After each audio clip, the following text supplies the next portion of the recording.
Hello and welcome to Book Reviews Kill, a podcast about fantasy, sci-fi, and horror novels. I'm Evan. And I'm Chad. And you are here with us today for our recap and discussion of Eldest, Book 2 in the Inheritance Cycle by Christopher Paolini. This was okay. It was not as good, in my opinion, as Eragon. Eragon felt more consistent and just kind of like that fantasy juice that I wanted. And I feel like this was a lot.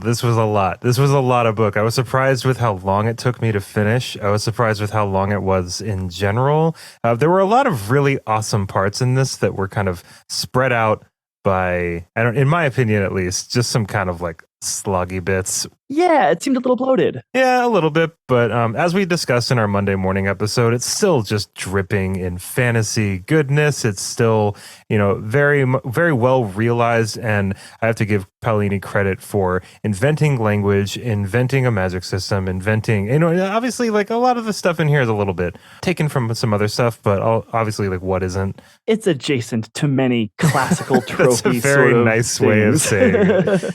But, we have to keep in mind he was a very young writer when he wrote these books. Yeah. And for what it is, and from the age that he was when he wrote it, it's very enjoyable. As I complain about certain things or maybe say it was a bit bloated or things like that, all of that is wrapped up in this is still very fun to read, and it's fantasy goodness at its soul. And, there were definitely some times that were a little longer than they needed to be, though. And some arcs were like, okay. Well, what's funny, though? I was kind of thinking about how, when I was like, how old was I? Like 13, 14, and the fifth Harry Potter book came out.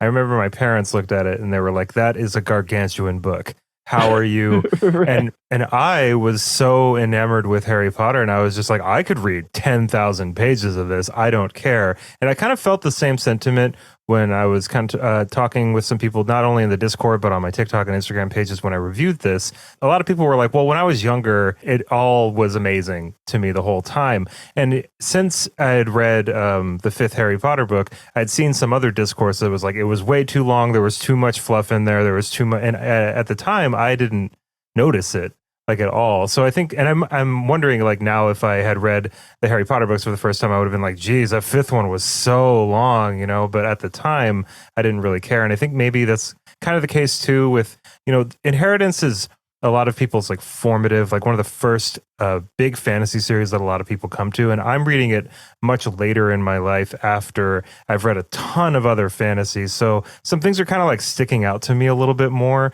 or not really landing with me as much as they might have if I had read it when I was like 16, 17, and so I think that kind of explains a little bit of that for sure.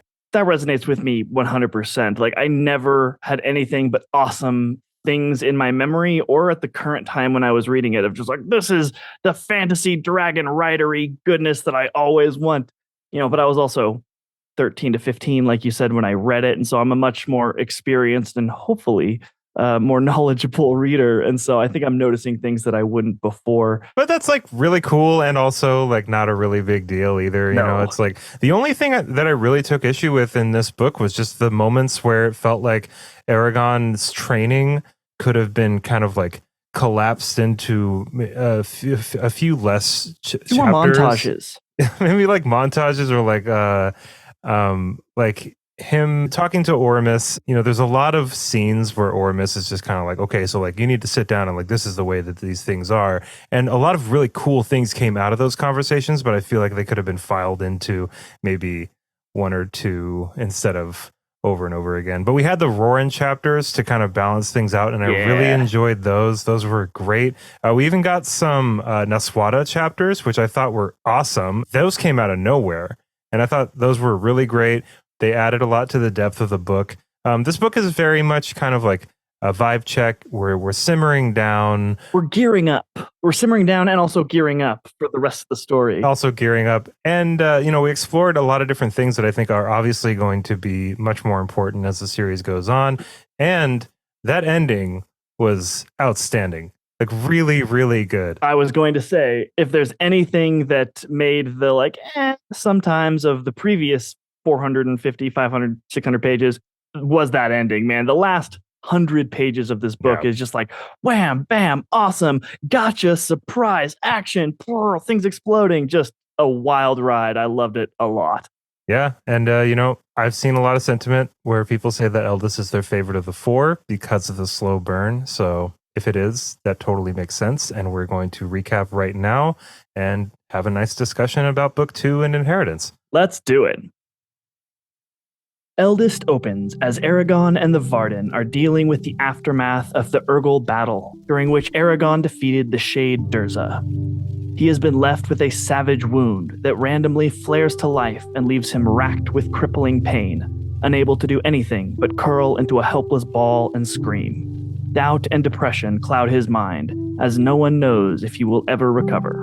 Needing to continue his education if he has any chance of defeating Galbatorix, Eragon decides to take the advice of the cripple who is whole and go to the land of the elves and study magic and the ways of a rider. Stability among the Varden is threatened when their leader Ajihad is killed during a surprise attack. Due to the distance, Eragon and Saphira are unable to aid in the battle or help. Eragon watches helplessly as Ajihad is slain, and Murtagh and the twins are dragged away by the attacking Urgals.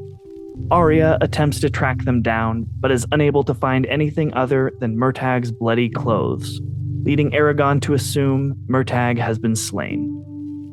The Varden choose their fallen leader's daughter, Nasuada, as their new leader.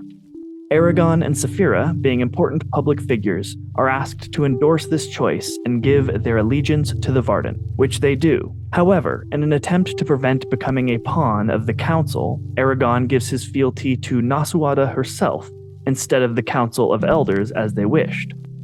Before they leave the land of the dwarves, the dwarf king Hrothgar asks Eragon to become an honorary member of his clan, granting him privileges as if he were a dwarf himself and a member of Hrothgar's family.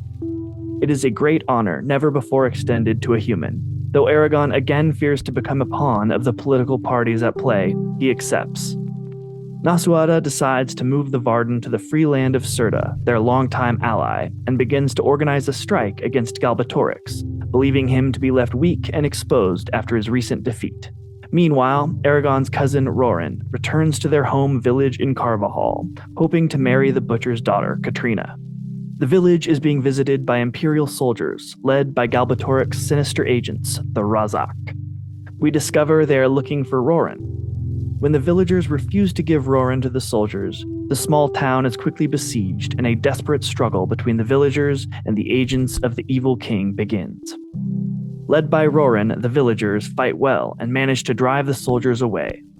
The Razak swear to return with more soldiers and destroy the villagers, killing the men and enslaving the women and children. The town butcher betrays the village, and through his evil act, his daughter and Roran's betrothed, Katrina, is taken by the Razak. Afraid for the villagers' lives and desperate to get Katrina back, Roran organizes the community to travel en masse to Serta to join the resistance.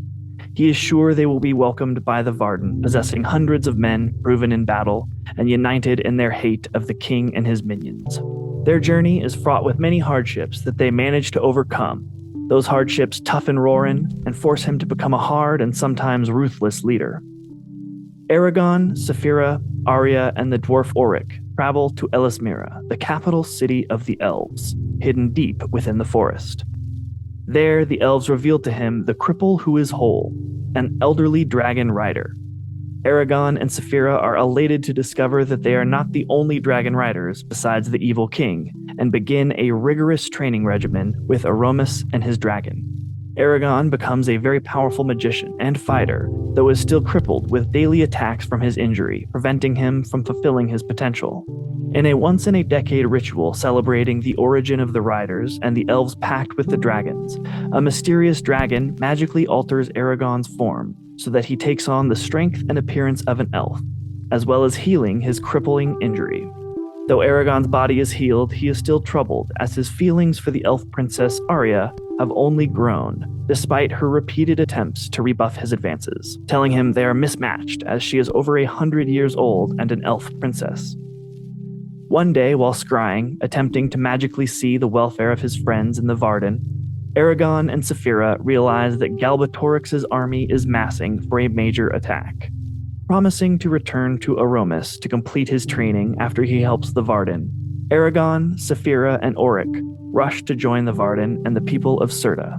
Roran and the villagers arrive via a stolen boat, and Roran makes an important contribution by slaying the evil magic-wielding twins, who we learn betrayed the Varden.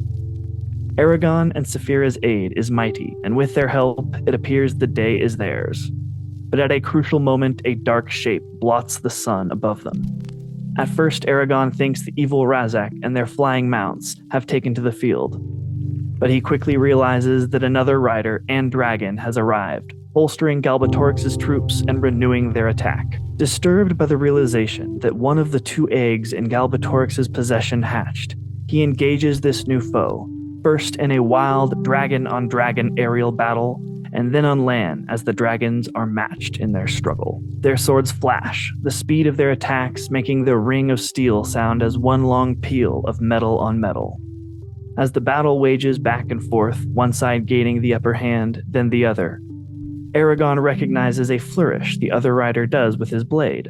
After a flurry of blows, Eragon manages to hook his fingers under the helm and faceplate of his attacker and reveals it to be his once friend, Murtagh. Due to the treachery of the twins and the torturing machinations of the evil king, Murtagh has become a rider and submitted himself to Galbatorix. This new discovery leaves Eragon weakened and hopeless as the fight begins anew. Eragon's will and heart is further broken as Murtagh reveals to Eragon that they are in fact brothers. Murtagh's father, a treacherous rider who betrayed the order to follow Galbatorix, is also Eragon's previously unknown parent. Using magic in ways Eragon did not even know was possible, he crushes Eragon's spirit and quickly defeats him. However, he allows Eragon to escape, promising that to be the only time he can be merciful should they meet on the field of battle again. The book ends as the dwarven reinforcements and the arrival of the fighting men of Carvajal manage to break Galbatorix's army. Eragon and Roran are reunited, bonded by the man they will both call father, regardless of the blood in Eragon's veins. Eragon agrees to help him rescue Katrina and kill the Razak. I don't know about you, but I thought it was pretty funny when Roran punched Eragon. I kind of liked it. I know. I thought it was nice. I mean, Eragon probably should have mentioned something to somebody. He had time in the first book. Yeah. I don't blame him for the actions after Garrow gets attacked and killed. No, he had to get out of there. He absolutely had to leave. He had months of time that he could have been like, hey, I've got a dragon. And even if Eragon was like, I don't know, I just understand Roran's perspective on everything. He's been very much like left in the dark and feels that way for sure. I don't know if it has to be violence or whatever, but it was just a very kind of realistic, brotherly scene, right before what is their actual relationship to each other? Is Roran is actually Eragon's cousin, right? Yeah, their mother was Garrow's sister, I think. So that means that technically Roran is Morzan's nephew. Yeah, that by would marriage. Make him, I didn't put that together until after I had finished the book. Yeah. Were you? I don't know about you, but I really wasn't expecting Murtagh.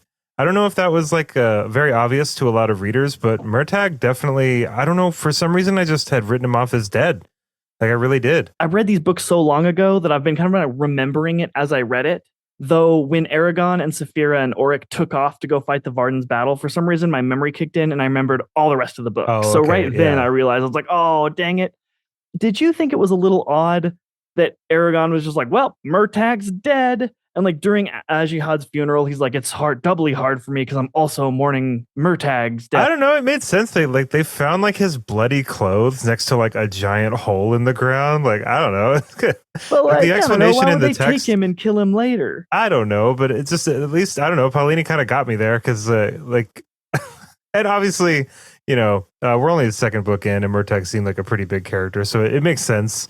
But I don't know. If they can kill off Ajihad, the main leader of the entire Varden, I don't know. It makes sense that they could kill off this kid. Yeah, I just was like, hey, kind of seeing it from Murtagh's perspective, being like, hey, man, thanks for pursuing me, not even kinda, and confirming that I was dead. I was being tortured over here, And I don't really put too much shade on Murtagh for, swearing fealty, because he was obviously who knows what sort of hell he had to go through.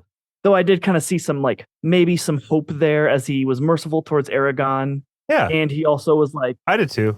trying to get away from his, because he was sworn to Galbatorix to like capture him, but he was like, oh, I can like get out of it. He found a loophole or something in his words, but he was like, next time Galbatorix won't allow this loophole to exist, so you won't be. I don't know why, but I thought that it was Galbatorix on the dragon, and then when it was Murtagh, I was like, oh, that makes sense. Galbatorix wouldn't be out, and Galbatorix has like a completely different dragon. He has a black dragon, right? Exactly. So that makes sense. So there's a lot in here that I liked. Some pretty exciting parts, some really informative parts. Obviously, a lot of really informative parts. One thing that I was not super sold on, it was definitely probably like the biggest eye roll moment, was when Eragon just levels up. He straight levels up. He just goes from like basically just this ruined person with this giant like debilitating scar on his back to stronger than ever, no scar. That's all done. That's gone. It's gone. It's just there's no. I think there's even a part where he's like, "Wow, is it all better?" And they're just like, "Yep, it's all better. Now. You're better than perfect now. Get out there, go fight a war." Yeah. He's like, "Oh man, I kind of wish that I had my scar still on my legs to remind me of times past. But you know what? This is better, definitely." One thing that I really did like was Eragon. Eragon had to kind of open up his mind a little bit. I like that Paolini kind of confronts Eragon with the idea that, Urgals are not necessarily just like it. It's kind of cool. It's kind of like what Rings of Power did with the orcs. Just like you don't have to 100% humanize them, but they're also living, breathing beings, that have their own reasons for the things that they do. I thought it was a nice touch that Eragon was pretty close-minded about it at first, because he's like this, country farm boy. He's kind of got this is the way things are. This is the way people have told me things are. So that's what I'm going to believe going forward. And then the narrative in this book definitely kind of hits him upside the head with it a little bit and says, if you're going to commit to this cause, you need to understand all of the ins and outs of it, which I really felt like was kind of lacking a little bit in the first book. So that was definitely one of my favorite parts of this one, for sure. I agree totally. Yeah, it was very much like these guys are bad because they're bad, and these guys are good because they're good. And that was here's a little bit of gray area, and that like you said, these are also living, breathing creatures. While I liked the arc that it took for Eragon to recognize that and kind of accept the Urgals as fighting companions, I was definitely disappointed by his initial reaction, because he learned about their culture so much from Aromas. He took a book or a scroll and he read about them, and how Aromas even kind of chastised him earlier by being well, are they purely evil? Look at the motivations and look at their history and the war from their perspective, which I thought was cool. And then Eragon was just no, they're bad. And I was like, all right, Eragon, come on, man. I really dig how Eragon is pretty hot-headed a lot of the time, and so is Saphira. I really like that in a protagonist in this kind of setting. I feel like if he was too easygoing about everything, it just wouldn't have as much impact when he does things that are ill-advised, because it doesn't feel as much like he's screwing something up because he's not smart. It's because he's more emotional and he's making a choice. Right, exactly. So it's a little bit better. It feels like a better story, and I feel like I kind of settled more into the Eragon character in this book. He felt like more of a character. And we all have our own failings, and so to find that in our heroes is kind of it's a refreshing thing. I also really liked that happened to Saphira as well. She made a mistake attempting to kind of get with and woo Aromas's dragon, and so it was nice that she wasn't just always the wise, you little one, you little fool. It was she had a growth arc of her own, and I thought that was really refreshing and able to latch on to her more as a character. But you know what's something a trend that I've kind of noticed just a few times, at least in the first two books that I've read, is that when we kind of come to this scene, the aftermath of Saphira and Oromys's dragon, they're kind of spat, I wish we could have seen it instead of being told about it. And then it's okay, so Eragon arrives to this scene. It's kind of a mess here. Obviously something bad happened. And now Aragon's going to hear about it, the reader's going to hear about it, and now it's more exposition, more telling instead of, you know what I mean? It's just, it's like I would like to have seen that scene for myself instead of be told about it and then have another kind of like info dump in the scene that I didn't get to see. You know what I mean? So like I've only noticed it like a few different times. And in my TikTok video where I kind of like gave a quick little review for this, I had kind of mentioned that I wish that there were more ways to deliver the information that I needed about this world. I think I might pull back on that just a little bit, just in the sense that like he's training. You know what I mean? Like it's like there are definitely more creative ways to do it, but I think with training, it's training, you know? Like I don't know. It's a low-hanging apple, and you can judge Paolini for being like, wow, way to take the road very much traveled. But at the same time, it's a fine road to go down, and it wasn't exhaustive. It wasn't like, oh my gosh, we learned everything. It was like, nah, we learned a lot through Roran, and it's a new delivery system. It's Oramus now, who is pretty cool. Right, Brom 2.2. Brom 2.0. 2.0, thank you. Another thing that I just not a huge fan of, didn't really, I don't know, maybe you could shed some light on this, but the Eragon-Arya thing. I don't know if my light's going to be any better. I don't know. Okay, so I think maybe it's like a teenage kind of misplaced feelings kind of thing, you know? And I think I get that on a certain level. And if that's what it is, then it's not really an issue. But it's like, I felt like at no point in this book did Eragon really have like real feelings for Arya. Like there's no like, oh, I just like really love this about her, and we've had these conversations. I feel like I can really open up to the same music. She's just there. Right. You know, it's just like a person for him to like, you know. She's not even very open about her being there. She's not like, oh, like you said, we're not getting to know her and her past and her history. And, Eragon's kind of desperate for any amount of time with her. And though it seems he kind of always says the wrong thing whenever he does get that moment with her, it's just like, I didn't feel it. I didn't feel their love at all. And Arya's like, no, I don't have those feelings for you. And I was like, yeah, obviously, Eragon. I'm right on board with Arya. Yeah, and then he's like, well, how could you be so cruel? I was like, man, you can't judge her and hate on her for not liking you, man. Also, you're 16. Yeah. Like, would you get with a 12-year-old? No. Well, no. she's 100. I know it's explained to him like multiple times. Like, how many times? Like you are basically a baby to her. Yeah, I didn't get that. It felt like Paolini was kind of trying to explain his way through that situation by saying, these are misplaced feelings, and they're going to end up getting in the way of how you're training and all of this other stuff. And it kind of works, but it's almost put in this light of like, if you and Arya develop a relationship, that's going to get in the way. And it's like, no, we're not even in that realm right now. I think it should have been worded like, if you even have these feelings at all, like you need to put a cap on those. That's a better way of doing it. Yeah, it shouldn't have been like, don't do it. It should be like, don't allow your mind to wander there, because you don't have the bandwidth, time, nor will that aid your goal or what should be the only thing in your mind right now in any way. And I think that it's like pretty close to that, or if not right there, but that's not the feeling that I got from reading it. So if somebody emails me a quote that proves me wrong, then that's, I'm wrong. But that's just like the way that I came away from it feeling like, for sure. Yeah, I agree. And while I do understand Arya's like, I'm 100 years old, you're like a child to me, I didn't really understand her, I'm an elvish princess. It's like, man, Eragon seems pretty much like the highest ranking position that he could get that's not a member of and there doesn't seem to be a prince equivalent for her. So it's and like, there's that a precedent like for it too. Like Eragon was like reading about it already happening once. So totally. And it's not like he's not going to live forever now too. He's got the extended life of the dragon ness. So, I think that really the age, which is certainly a very good justification, but it's really the only one in my mind. I didn't think that her other ones were very good. Besides, like, I just don't like you that way. That's fully fair. Yeah, that's super valid. And like, yeah, even if they were the same age, you know what I mean? But in Britsinger, I'd really like to see more of Arya, because I have a feeling they're going to end up getting together. Of course. I don't know why from where I'm sitting right now, but I think in Britsinger, if we could have more conversations with Arya to just shed some light on why they're even remotely compatible.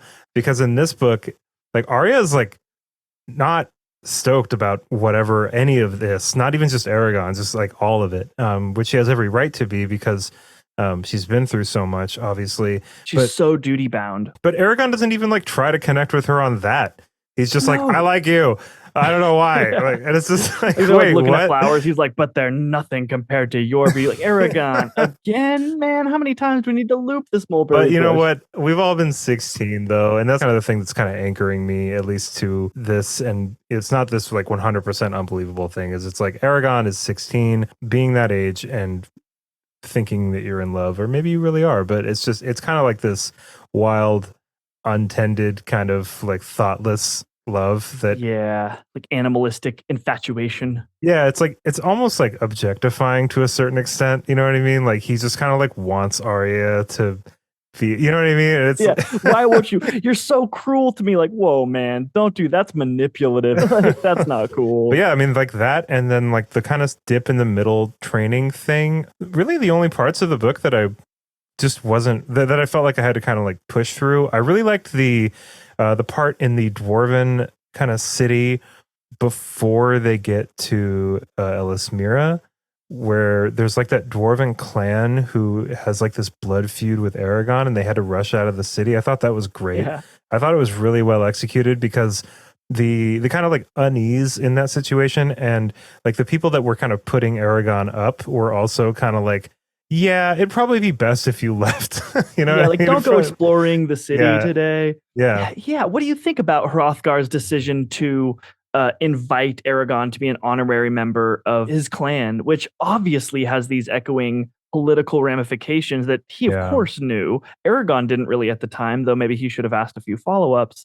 It's interesting to me, like how Eragon is so careful around the council. He's listening to Saphira. He's listening and thinking so much throughout that whole process in the beginning of the book.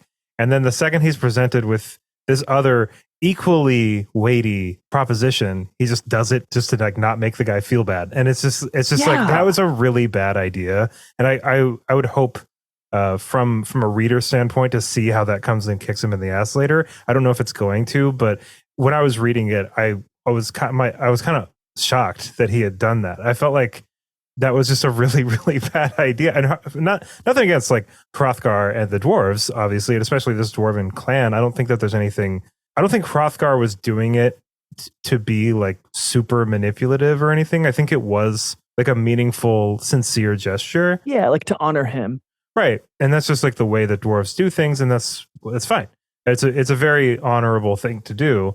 It's very respectful, all that stuff. But yeah, I mean, that's it did seem a little short-sighted on everybody's part, you know, because like obviously Eragon's going to need as many allies as possible. He needs to remain as unattached as possible. And you know, one thing I kind of was like, what was kind of exactly on what you were saying, which is Eragon just immediately accepts to not hurt his feelings and continuously expresses that he feels trapped. First off by the Council of Elders forcing him to swear fealty, and then by Hrothgar's offer to become a honorary dwarf. And then later, and multiple times throughout the book, it tells us that the Dragon Riders were started because the world as a whole needed a third party that wasn't beholden to any political power, so they could kind of police a little bit, though they do get into like who polices the policers, which is it's a good conversation to have. Yeah, good conversation. But it was like, you're not trapped at all, Eragon. You have a great out. Be like, actually, that kind of betrays the entire reason the Dragon Riders were started in the first place. While I am honored, I'm going to have to decline because I need to remain. Yeah, it wouldn't have even been personal or anything. Yeah, you're totally right. It's like he wasn't trapped. He was just not smart enough to figure his way out of it without hurting someone's feelings, I guess. I don't know. It seemed kind of foolish. That's the thing with this series for sure so far for me, is like I'm having a hard time kind of choosing what to assign to the realism that would be a teenager in this situation and the kind of like power fantasy that Eragon embodies. You know what I mean? Like you can't have both in like every situation, because then like him being a foolish teenager kind of like knocks the whole power fantasy down a peg. It depends on the situation, obviously, but yeah, I don't know. It's hard for me to kind of like just assign all the dumb things that he does to him being a teenager and not just like just him being kind of dumb. Especially just like being a dumb now, character. Yeah. Because, and this, I actually really liked this, but his trainer and teacher, Aromas, forces him to become basically smart. You know, he's like, what's the most powerful thing that you can do with your brain? And that's logic, you know, and he teaches him all of these like logical, like riddles and exercises that he forces Aragon to go through in order to learn how to defend his values and his positions and like logically come to conclusions on things. And while Aragon solves the specific problems and logical exercises assigned to him, it doesn't really seem as if he's applying that beyond that. He kind of goes right back to being an idiot 16-year-old, seemingly. I don't know. I think that we're in the second book and there's two more big giant books in this series. And Yeah. maybe once we're able to kind of zoom out and look at the 4 books as a whole, we'll kind of like notice the progression the way it's supposed to be. That's what I'm hoping for, at least, instead of just kind of like Eragon stumbling his way through till the end of this series with the help of people that are much more capable than him, which I think would make for a pretty boring story. And I don't really want to see that. I have a feeling that's not what happens, because I've heard that Brissinger is kind of the most action-packed of the books. And that's the next one? Yeah. Cool. I've already started it. I'm not very far into it, but it definitely starts with a bang. I mean, like, we're picking stuff up. And I mean, I noticed that in this book too, is that we started with Eragon walking through a battlefield and basically into another battle. I mean, he didn't participate in it, but we got to see it. And that was awesome. That was a great really way to awesome. start this like super long book.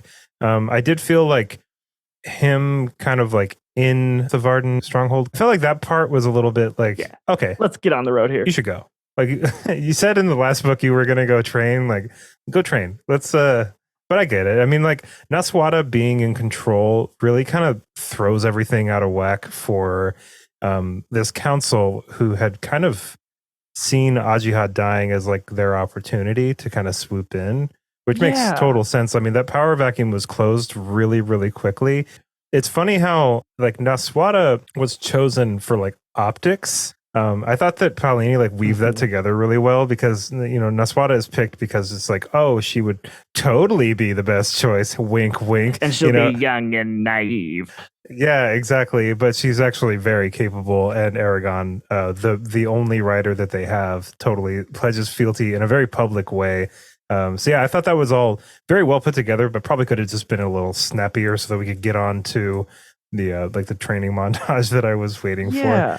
I thought that the Council of the Elders thing, their whole, like, the fact that they even exist or have any power or say so whatsoever, should have probably been introduced last book. I kind of felt they were a little sudden. Like, all of a sudden, we've got the Council of Elders, and they're vying for power, and Naswada and her father have been trying, or have been preparing for his eventual death.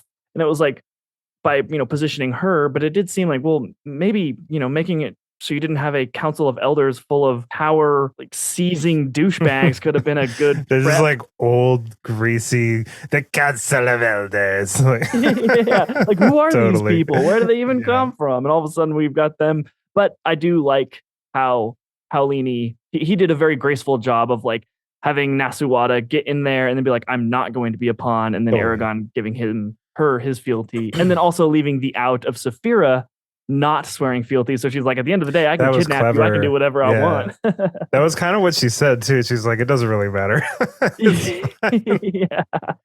Okay, something that really frustrated me throughout the course of this book was them traveling to the It's like the time is of the essence. They mentioned that so many times, but because it's better to have a member of every race represented for Eragon's training, they have to go by horse. Eragon has a dragon. Like, the rest can arrive later. Let the guy fly there and start his training. It's so just seemingly like silly to me that he was forced to like clip clop down. No, for sure. Like, I do get the optics thing, you know what I mean? Where it's like we're trying to make sure everybody's like together and unified. Yeah, so they'll get there. I ended up asking myself, like, well, yeah, but then on the whole trip, like barely anybody even sees them. So it's really but I think they wanted a collected front as they approached Eldest. It was cleaner from a narrative perspective. I think that the reasoning was that if Auric showed up to Eldest without Eragon, they would have probably turned him away. They had no real way of knowing. And Arya had been kind of have him come with Arya. But Arya had been kind of estranged from her family, or at least she felt like she was. So there was that too. So Arya didn't even know if she was going to get in, or at least Right. Okay. if Oric was going to get in. So I think that was kind of why Aragon like had to be there. Right. All three of them had to be there. That kind of made sense. But you're right. I mean, like obviously. Dude's got a dragon. Send him away if time is of the essence, And also, it was like, okay, like Saphira can't hold that many people. Okay, yeah, okay, but she was flying horse, whatever. Then it was like they didn't even know that Arya was alive, and it was like because no messages can magically get in and out of Ellesmere. It's like the elves don't occasionally step across the barrier just to like check with the rest of the world what's going on. Like it seems not totally closed off. Ridiculous to me. Okay, and while we're on like little nitpicky stuff, at one point Oric goes hunting and he returns with a brace of long-necked geese, which he claims to have found perched in a tree. Have you ever seen a goose in a tree? These are magic. How would they even land in a tree? These are magical geese from magical this geese. This is Alagaësia, not North America. It stands. I just thought it was so funny. It's like, I found him in a tree. I was like, goose in a tree? What? That does read a little weird, I guess. Yeah, whatever. Okay, and I know I mentioned this on the podcast on the Monday Morning Minute the other day, but I don't know. I feel like the elves are undeserving of the wonder and the honorifics that everyone else ascribes to them as being so awesome and so like morally correct. Arya gets in arguments with the dwarves because they're decorating their halls with jewels, and yet some people are like suffering out in the world and they could be helping with their jewels. But it's like, seems to me like the elves have tons of power they could aid the everyday person with. With a word, they can get anything that they want, their wishes, but they're just singing art into existence. And it's like, man, why don't you guys go help? Like, you can't be casting shade on the dwarves for not helping the common person when you guys are not doing any more, yet are way more capable with knowledge and magic. And I don't know. Yeah, I mean, I feel like the priority there was probably to just keep the elves as like mysterious and graceful and ethereal as possible to kind of like prop up that trope. Yeah, and like, doing so made them seem like selfish assholes, though. Yeah, but I mean, that's kind of like the elvish like trope. You know what I mean? Like even in in like The Hobbit, like the elves are just like, well, we're not going to do that if you don't do this, like the elves are like very like huffy, and they like kidnap the dwarves because they're on their land and stuff. And it's like, why is this even like that big of a problem? Like they're in a really dangerous area. Why don't you just like help them get out of here? Like, why do you have to take them prisoner and stuff? Like, yeah. So that makes sense. Kind of like went along with it. And it was just like, the elves are just really stuffy and knowledgeable about everything. And they're basically like demigods or whatever. So yeah.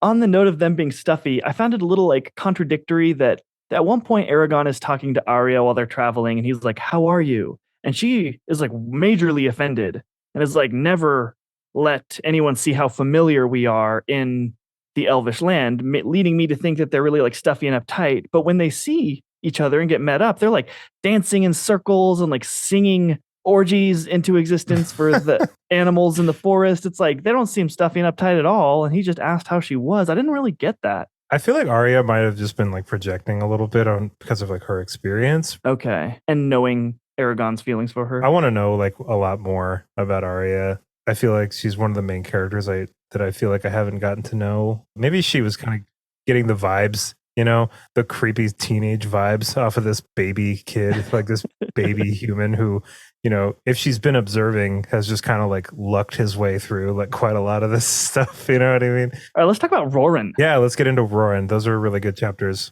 Was awesome chapters. I loved his arc, his growth. I believed it all. Just great. His motivations are wonderful. He's kind of going down a darker road than Eragon. The violence felt more like intimate with Roran. Whereas with Eragon, I feel like there's a certain space because he's kind of like killing Urgles and, he's seeing people die, but they're like people he just met, and that's sad for sure. But with Roran, this is like his hometown. This is Caraval. This is the Palancar Valley. It's the place he's been in his entire life. His dad just died. Like people that he's known forever are just disappearing and dying in horrible ways. So it's way more up in his face, I feel like. Yeah. He also chooses the most grisly method of killing people, like a hammer. Hammer. God, man. Oh, that's brutal. Yeah, what is his name? Stronghammer. Stronghammer. That's pretty cool. It's Roran I Stronghammer. like how much he likes it too. He's like, yeah, that Yeah. sounds about right. Cool. All right, let's go. His like ascension to the leadership of the village, I also thought was very like naturally done. It didn't just like one day Roran's the leader. He was just like, no, he's elected to like, okay, you're in charge of setting up the defenses. Then he does a really good job, and then they just kind of over time look to him as the one who is capable of making the hard decisions. And he's also well positioned too, in that yes, he has a love, but she's not there. You know, his priority can be the people, as opposed to someone who is has a wife and kids. It's like obviously their first priority needs to be the wife and kids, you know? So I thought that was very naturally and well done. I don't know if this is a very good comparison, so just stop me if it sounds Okay. dumb. But I feel like Roran gives me kind of like Robb Stark vibes, and Aragon gives me Jon Snow vibes, you know? And I like one of those characters way more than the other one. It would be Robb Stark personally, even though Robb flubs pretty bad to the detriment of some other people in that series. But he does it for love. If Jon Snow talked more, I would agree with you. Because like what's going on inside Jon Snow's brain is like the same thing that Aragon is like saying to Saphira and like whining, you know? Yeah, maybe. But yeah, I really like Roran quite a bit. It was a pretty rough moment where Roran kind of forced the issue upon Katrina of like making a triangle between them, like choose one of us. Like, whoa, Yeah. that's harsh, Between man. me or your dad. That was rough. And I kind of liked how Katrina stood up for herself because Roran was like, promise me that you'll do this. She was like, no, like you wouldn't do that if you were in my position. I can't promise you Totally. that I'll never do that. It was just like she did a good job standing up for herself and not just being like, yeah, sure, Roran, I'll do what you want. I know we're talking about Roran right now, but I did just reference Empire Strikes Back, and there was like a very like this feels like Star Wars. I mean, like obviously there's a lot of Return to finish your training. but right, exactly. Yeah. Yoda Oramus was like, make sure you return to Elis Mira Dagobah, you know, and then he's like, oh no, you're not ready. And then Aragon Luke is just like, I have to go help my friends. My and friends. and then Totally. he finds out that the bad guy is his dad at the end. And it's just like, wow, this is pretty. I got the Star Wars with the return to finish your training, but there was a lot more that I missed for sure. I mean, you know, Star Wars ripped stuff off too, and like everything. You know what I mean? I'm not saying like Paolini ripped off Star Wars. It's just funny how certain tropes kind of like beget other tropes, and like things settle into place where, like Aragon being Morzan's son and Murtagh being Aragon's brother was not really as big of a reveal to me as Murtagh being alive in the first place. But that was just me personally. Kind of like once Murtagh was like back in the picture and like riding his own dragon and stuff, and another rider, I was kind of like, oh, I bet they're probably related. Yeah, same with Arya being the princess. I was like, oh, we didn't all like know that. Arya, like, of course she's gonna be the princess, you know. Aragon's just like shocked Pikachu face, like, you gotta be kidding me. This is wild. But back to Roran. Roran is fantastic. I really thought that the pacing in those chapters was much better. It's funny because I've seen some discourse on like Reddit and stuff where people thought that the Roran chapters were the boring ones and they wanted to get back to the Aragon chapters. It's like a struggle for survival every I thought it was great. And not to mention like the town's kind of like feelings on not just the situation that they're in, but in Roran as a whole. I mean, like there's a couple points where they're just like, let's just give them up. Like they're going to kill all of us. And obviously that's not the worst call. I mean, it is a bad idea because Galbatorix and the Razak and everybody, I mean, they're just going to clear out that whole village anyway, you know, based on, there's really no reason to think that Galbatorix would like spare that village. Right. But their position is reasonable. We're like, we could give up one of our own to save the rest of us. Like, yeah, you know, I don't have a family, wife, or kids, but I could definitely see that being like a viable option, you know? Someone who really got the short end of all sticks here was Clovis, the guy on the barge that they tricked into getting, because he got the upfront payment, but they didn't have enough money to pay him when they got there, and they never really mentioned that. Yeah, that kind of got dropped, didn't it? Yeah. Oh, man. Because they just send someone to go get the villagers to come get on the pirate ship, you know? I know there's even a conversation, I think, between Roran and Horst, where Horst is just like, we don't have the money to pay for that. And Roran's just like, we'll figure this out. Times. We're just going to have to screw some people over, which is cool because, I mean, I feel like Eragon wouldn't have done that. Like, Eragon would have like looked for a way to do it in a way that they wouldn't be screwing somebody over. But Roran's just a little bit more hard edged, I feel like, and I don't know. I want much more of Roran. I want to say Roland because we just finished the Dark Tower, but I want much more of Roran in Brissinger. Do you see him becoming a like general of the army type position? Because I certainly do. Yeah, I don't see him becoming a writer because that would there's already enough cooks in that kitchen. You know what I mean? I really thought that Eragon and Galbatorix would be the only writers throughout the entire thing, and now they've got Oramis, who is a writer we didn't know about. We got Morzan. Isn't there another egg too? There's one more, but it's a male. So what does that mean? That means this Saphira is the only female dragon, the only one that can continue their race. That's why they wouldn't kill Eragon. Okay, so that's an interesting thing too. Yeah, it's like they would. I'm trying to keep all the lore in place here. If Eragon dies, does Saphira die? Or is it the other way around? If the dragon dies, then the... No, we're given a few examples of that situation happening, but it basically either drives them mad or drives them to like very few people like Brahm can kind of overcome it. At the very best case, it leaves them wildly weakened and kind of just sad forever, like missing a part of themselves. Okay. I was kind of bummed out that we didn't see Galbatorix in this book. Same. I don't know if that was something that would have necessarily worked for a second book in a quadrilogy like this. I totally get why he's not in it, but like seeing Galbatorix would have really helped me like kind of put a face to this evil, even if it was like he was leading from behind the lines or something and Eragon caught a glimpse of him and like felt something when he saw him, and it was just got to kind of like look that evil directly in the eye, because it's still kind of like weight of him. Yeah, I mean, it's still like obviously Galbatorix is bad, right? But I feel like we haven't really like dug super deep yet into what's going on with him, like what's going on with Galbatorix. And I'm not saying like the Empire did nothing wrong or whatever, but it sounds like what Galbatorix wants, at least from my perspective. He wants to kind of like unite everybody and have like a more like a new world order, one world government kind of thing. Yeah. Why is anybody on his side? Like, is it just because he's bullying everybody into this, or are there factions of? Is it fear? Or are there factions that really do stand behind him and believe what he's doing, or what's all that about? Yeah, I really got the impression that it was just fear and power. Like he wields the biggest stick, and thus everyone just has to do what he says because he has his dragon killed. He goes mad. He kills all the dragon riders. He gets some other dragon, and through some like manipulation of the dragon rider relationship, some twisting of it, he gets another dragon. But that's not a healthy relationship between Galbatorix and his dragon, right? It seems like it's not. Yeah, because it's mentioned as like a corruption. Okay, cool. I just want more information on that stuff. Yeah, me too. Yeah, and I don't know. There's something to be said for like the enemy that you don't see is like a powerful, feared thing because you don't know him, sort of thing. Kind of like Sauron. But I do kind of want to see a little more of him. He gets this army of 100,000 people, and it does mention that like they're just kind of beaten into it, and as soon as they start to lose, a lot of them even turn on their own like army, and start fighting for the Varden. But seems like the Varden should be getting a lot more recruits.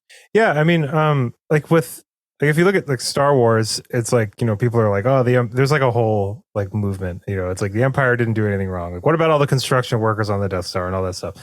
We could debate it forever. But also, they're going around blowing up entire planets. So that's like a thing that the rebels are not doing. So there's a very like clear distinct, at least in my opinion, when you're talking about the Empire in Star Wars, it's like they're blowing up planets. But I haven't really seen anything like that with Galbatorix, other than they attack the Varden at Farthendur.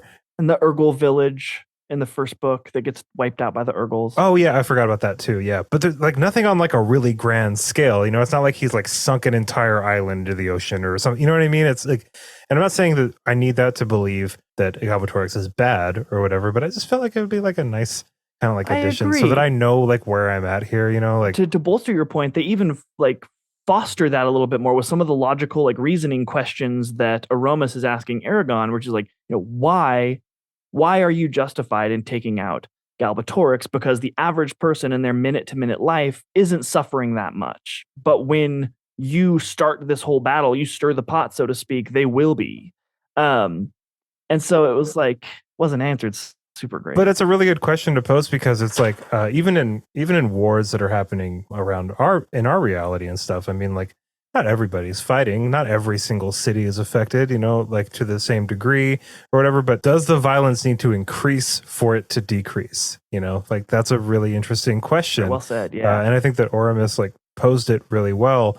I think that that's something that these two books have kind of like tackled on and off a little bit, and like Eragon has struggled with it. And Eragon kind of answers it by saying, he's evil enough that we know him capable of destroying a planet, so to speak, to continue It's a weird conversation, because it's like if 200,000 people have to die to save another 200,000. Right, to free future generations, it's like, man. Yeah, I mean, like this war is gonna keep getting if that's an army of 100,000. Like that's a lot insane. of individual people. Like Urgles or whoever. This is wild. Like, but obviously, Galbatorix is bad, so we just have to kind of like take that. But I hope that we just see more of why later. Yeah, and he's definitely like allied with some very evil things, the Razak and then the Urgles, but now it seems like the Urgles are even kind of siding with the Varden now. I gotta say though, when Nasuada was like, we're gonna take it to Galbatorix, he just lost, so he's weakened. I'm like, okay. Oh, though. Okay, you just barely won a battle against an army you didn't know that he had. You didn't think that he was allied with the Urgles. So like his actual army, the thing that you thought that you were fighting before and oppressed by, that has not been changed at all. But now you think that he's weakened because you just defeated the army that you didn't know that he had. Thus, it's a good time to attack him. I say probably not. It seems like you're the weakened one, Nasuada, who has no position, has to uproot, go over to a whole new place. It was like, just seemed silly that attacking was the plan. Yeah, I don't really know about that either. Yeah, clearly she's wrong because she gets attacked. Well, yeah, but she was also kind of right because, I mean, what if they hadn't fought back? Then that army of 100,000 would have just combed over Serta. Well, yeah, they needed to defend themselves, but she was going to go offensive and attack him. Yeah, totally. And it was like, oh, probably not. He's got 100,000 troops. What would have been the consequence? Like, was that what Galbatorix was trying to do? Was take Serta? I think so. Eliminate all opposition. It makes sense. I mean, Serta seems to be a pretty like highly populated, important part of Alagaësia. I thought that like Galbatorix's like seat or whatever was like an island, but no, it's like in the middle of Alagaësia. Yeah. And I think he's saying like Eragon is obviously coming into himself. If I allow things to just sit like I have for the last 50 years or whatever, there is now a new player on the board that is actively growing in power. So if I don't crush all other areas of resistance, I could be met with something equal to my own that could actually defeat me, which is pretty reasonable actually. And also why he refuses, I think, to join his troops, because they keep saying like, we're going to lose if Galbatorix takes to the field. And it's like, well, why doesn't he? It's because he's afraid of dying, on the small chance that could happen. Why does he want to take over the world? Is he just crazy? They say he's mad. I don't even know what Galbatorix, like, why go through all the effort? Like, what's he going to get out of it? Like, how does he benefit from, like, what does Galbatorix get that he doesn't already have by slaughtering all of, like, I don't get it. Like, I just That's don't. kind of the shallowness, I think, is just like, he's bad because he's bad. And they say he's mad, but like, do all mad people want to take? No, it's like, that doesn't make you evil necessarily. So it's like maybe. No, I mean, you can be crazy and evil for sure. Yeah. Like we've seen examples of that for sure. I mean, if that's what it is, then that's what it is. Your question is a great one. I don't have a good answer for it. He's just like, power. I think maybe in Brissinger and Inheritance we'll get some. I mean, obviously Eragon and Galbatorix are going to talk. Man, maybe some Galbatorix POV chapters would be pretty cool. But I don't know if we're gonna get any of those. I would be into that. It sounds like he's pretty convincing, right? Because Murtagh was like not on his side while he was traveling with Eragon. And yes, he was tortured a bunch, but Murtagh also seemed kind of like, Eragon, join us. Like, we can take over the world with him. And he's pretty convinced. He says, if you could just hear it explained to him by him, you would also agree. And it's like, man, he seems pretty nefarious, this Galbatorix guy. Right. But I mean, how many how many minions of dictators have said exactly that thing? You know what I mean? No, seriously, you just got to hear him. You just got to hear From him his out. perspective. Yeah, Hear from him his out, hear him out. perspective, you know, we just got to cull like this whole population of people, but then everything's gonna be awesome. Like, trust me, it's just gonna be ice cream and blowjobs for everybody. You know what I mean? And it's just, and obviously, like Aragon can kind of see through this, and I mean, I was kind of surprised that Murtagh. Why did Murtagh spare his life again? Was it because they're brothers? Probably because their old friendship, I guess. I feel like Galbatorix would have probably wanted Murtagh to like incapacitate Eragon, but I guess they're in like the middle of a battle. I mean, he can't kill Eragon, right? No, because he would want them captured because he doesn't want to break Saphira's mind and maybe have her Right. commit suicide or something, because Totally. she needs to be the mother of all dragons moving forward. But Murtagh mentions something about how, though, because he's sworn fealty to Galbatorix using the Elder race, so we can't not do that. He's like stuck on that. Magically, he's bound. But he said that there was like it was like a loophole in the wording where he was like, well, he didn't say that he said that he had to defeat Eragon in battle, and he was like, and I technically have defeated you, but I'm sure that Galbatorix won't leave such, loopholes next time. So basically, wagging his finger. We'll get you next time. We'll get you next time. We still got to do a couple more of these big books. I can't kill you right now. How did you feel about how seemingly easily, Eragon was defeated by Murtagh? I kind of thought it was a little underwhelming. I was like, man, I kind of thought Eragon would put up a greater showing. I think Eragon seeing his friend probably kind of like put him in a weird spot. Yeah, his hope was crushed. I don't think that it's like contradictory with Eragon's leveling up. I think Eragon probably could have beat somebody that was just as proficient as Murtagh. He had also been fighting for like hours, I guess. Yeah, exactly. And like Eragon's like super emotional. And I know that sounds like it sounds like a pejorative almost, but it's not. I mean, he is a very like emotional person, and he's a very sentimental person. He's a very sincere person. And I really like that about Eragon. I think in that instance, seeing his friend that he thought was dead, it's just going to kind of hamper. You're going to pull some punches, Totally. If he had Roran's sensitivities, he probably would have won. I bet. Yeah, maybe, or at least bet. Which is cool that there's that much of a difference in the two characters. Oh, it's necessary. Has to be that way. Yeah, like it would be so boring if it wasn't like that. If Roran was the same as Eragon, there'd be no point in even, that'd be dumb. Yeah, that'd be boring and lame. I am curious to know how, because it showed like Murtagh doing some magical things that Eragon was like, I didn't even know you could do that. And it seems like he had learned some secrets, but it seems like there's a lot more secrets to learn.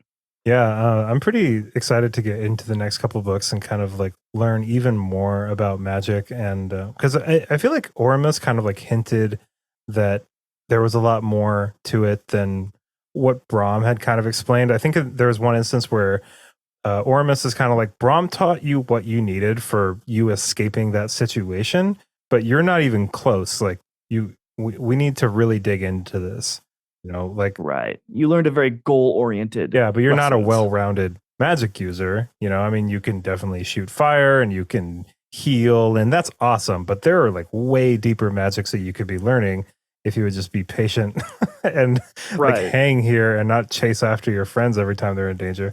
It was funny to me, a few things. One, when it like kind of made me giggle a little when we learned that you don't actually have to use the Elder language. You could just like say it in your mind, and it was like, it shocks me that more magic users don't just try that.